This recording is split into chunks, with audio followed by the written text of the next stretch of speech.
এ এক আজব জাহাজ নিজে নিজেই ডুবে যায় সাগরের গভীরে, আবার পিঠের উপর বিশাল অন্য আরেক জাহাজ চাপিয়ে ভেসে ওঠে পানির উপর, ছুটে যায় দেশ দেশান্তরে। জাহাজের উপর জাহাজ নিয়ে সাগর দাপিয়ে বেড়ানো এই বিশাল জাহাজটির নাম বোকা ভ্যানগার্ড,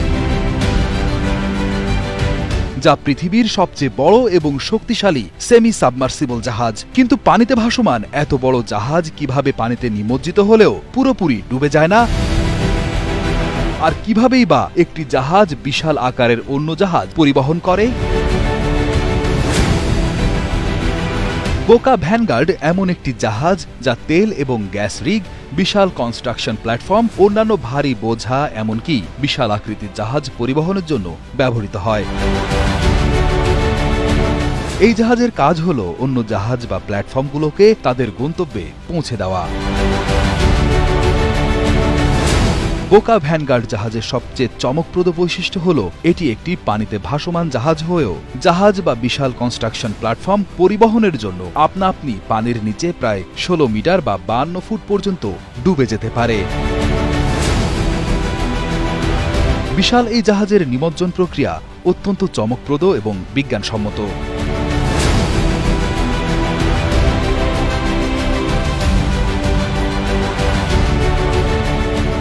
জাহাজটি নিমজ্জিত করতে হলে এর বিশেষভাবে ডিজাইন করা ব্যালাস্ট ট্যাঙ্কগুলো পানি দিয়ে পূর্ণ করা হয়। এতে জাহাজের ওজন বেড়ে যায় এবং এটি ধীরে ধীরে পানির নিচে ডুবে যায়।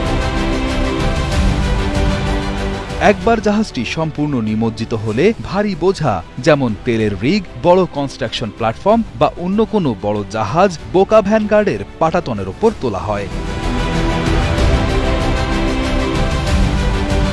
সবকিছু ঠিকঠাক বসানোর পর পাম্পের সাহায্যে জাহাজ থেকে পানি বের করে দিয়ে আবার সেটিকে ভাসিয়ে তোলা হয়।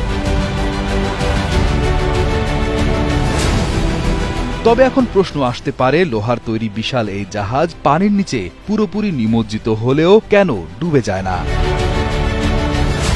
বিজ্ঞানের এক বিস্ময়কর অবদান এই বোকা ভ্যানগার্ড জাহাজ। পানিতে ভাসমান বিশেষ এই জাহাজ এমনভাবে ডিজাইন করা হয়েছে যে এটি পানিতে নিমজ্জিত হলেও পুরোপুরি ডুবে যায় না। এই জাহাজের কিছু অংশ সবসময় পানির উপরেই থাকে। এর সেমি সাবমার্সিবল ডিজাইন এমনভাবে তৈরি করা হয়েছে যাতে জাহাজের ডেকের উপরের অংশ এবং নির্দিষ্ট বয়া অংশ পানির উপরে থাকে। এটি জাহাজকে ভারী বোঝা তোলার পরেও স্থিতিশীল থাকতে সাহায্য করে এবং নিরাপদে চলতে সহায়তা করে। জাহাজটির ডেকের ওপর পিলারের মতো 4টি কাঠামো রয়েছে, যা জাহাজটির ভারসাম্য রাখার জন্য প্রয়োজন অনুসারে ডেকের বিভিন্ন জায়গায় স্থানান্তর করা যায়। এগুলো মুভেবল পিলার নামে পরিচিত। ডকওয়াইজ নামক একটি ডাচ কোম্পানির মালিকানাধীন এই জাহাজটি দক্ষিণ কোরিয়ার স্যামসাং হেভি ইন্ডাস্ট্রিজের নির্মিত। 2013 সালে প্রথমবারের মতো সমুদ্র যাত্রা করে 275 মিটার দৈর্ঘ্য ও 70 মিটার প্রস্থের বিশাল এই জাহাজটি,